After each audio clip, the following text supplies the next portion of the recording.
This world, it's so twisted. It's so cruel. And you girls make it cruel.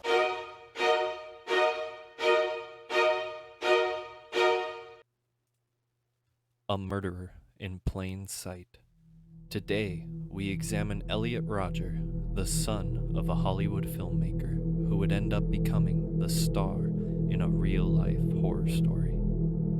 Elliot Rodger grew up in a life of privilege and a moderate amount of wealth. But one thing that money couldn't buy was a woman for him to lose his virginity to. Let's start at the beginning. Elliot Rodger was born in London to Peter Rodger and Lee Chin, a Malaysian-born nurse who had worked as a unit nurse on the set of Indiana Jones in The Last Crusade. Peter also worked in film, directing television commercials and working on the film Hunger Games. At the age of 5, Peter, Chin, Elliot, and his little sister Georgia moved back to California.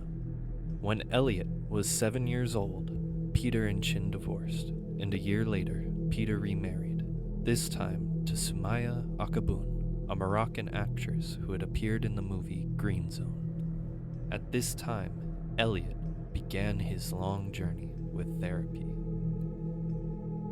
It was at this point in time that we begin to see Elliot develop his rage. According to his father, Elliot had problems, but they weren't things that I would consider overly worrisome, or that he would ever be a threat to himself, or he would be a threat to other people. Elliot struggled to fit in with other kids his age, and his parents would move him from school to school, trying to find a place where Elliot could succeed in his social life. His father said he was quiet and shy, and also had a certain OCD about him, always putting his plate in the same place at the dinner table, and always wearing the same clothes.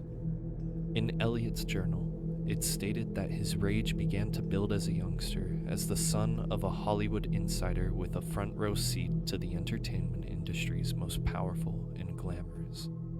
In his journal, he stated, "My little 9-year-old self realized that there were hierarchies, that some people were better than others. Jealousy and envy, those are two feelings that would dominate my entire life and bring me immense pain." But Elliot would hide that pain well. His father stated, "If he were sitting here right now, you would think, what a polite boy he was. But yet, he had this thing going on inside of him." Peter Rodger never suspected his son harbored a lethal rage. "There's no way," I thought, "that this boy could hurt a flea. He'd never, ever been violent or showed any violent tendencies ever. I think that his mind was taken over by a disease." What was a shy and quiet boy became an introverted teenager. At 13, Elliot had walled himself into the fictional world of World of Warcraft.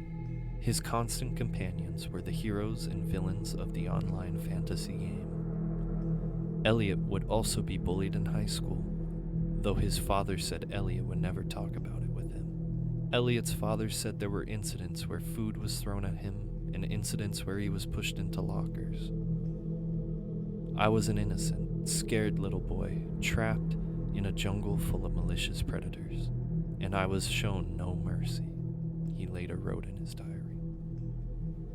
Elliot would leave 2 high schools before landing at the tiny 100-student Independence High.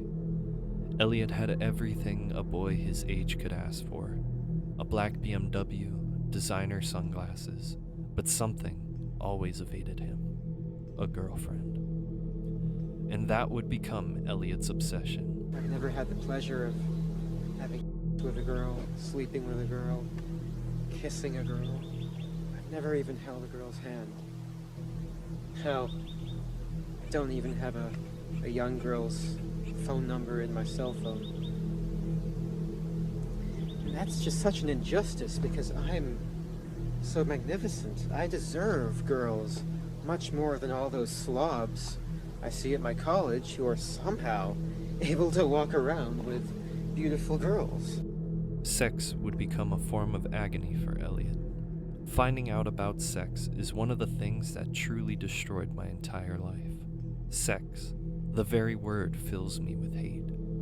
I would always covet it, I would always fantasize about it, but I would never get it. Peter said he tried to talk about this issue with his son, but assumed Elliot's nervousness about girls was just a normal teenage jitter. He would constantly remind Elliot that there was no rush in finding love, and there was plenty of time. By the time Elliot turned 18, the shy young boy had vanished, leaving behind only resentment and anger. Too terrified to approach young women, Elliot found it easier to hate them. Your sexual attraction is flawed. It's perverted. You're attracted to the wrong kind of guy. You should be attracted to guys like me.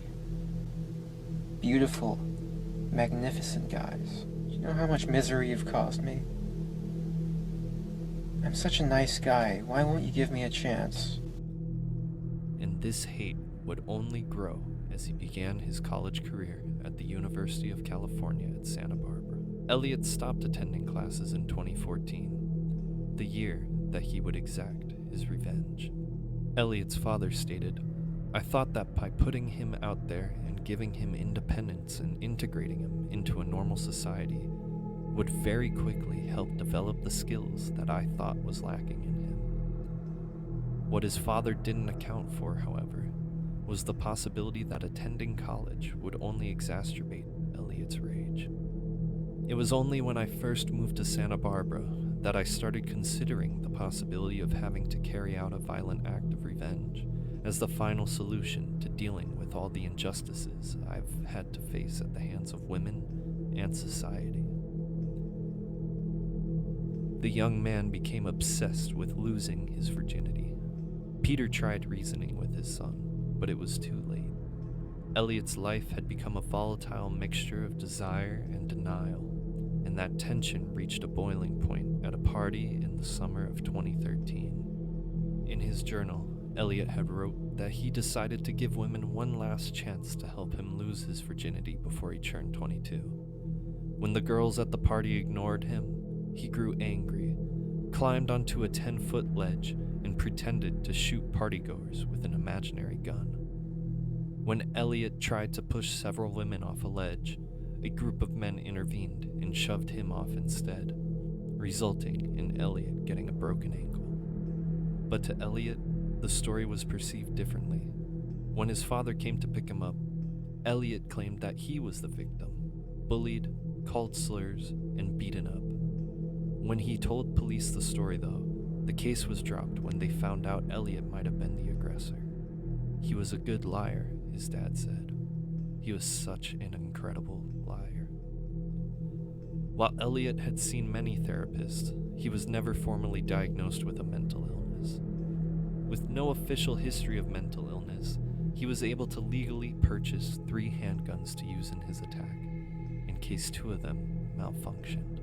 He went to a firing range to practice for the retribution day. As I fired my first few rounds, I felt so sick to my stomach. There I was, practicing shooting with real guns because I had planned to carry out a massacre. Why did things have to be this way? And so, after careful planning, Elliot was finally ready to exact his revenge. He meticulously planned an attack on the hottest sorority at his college, Alpha Phi.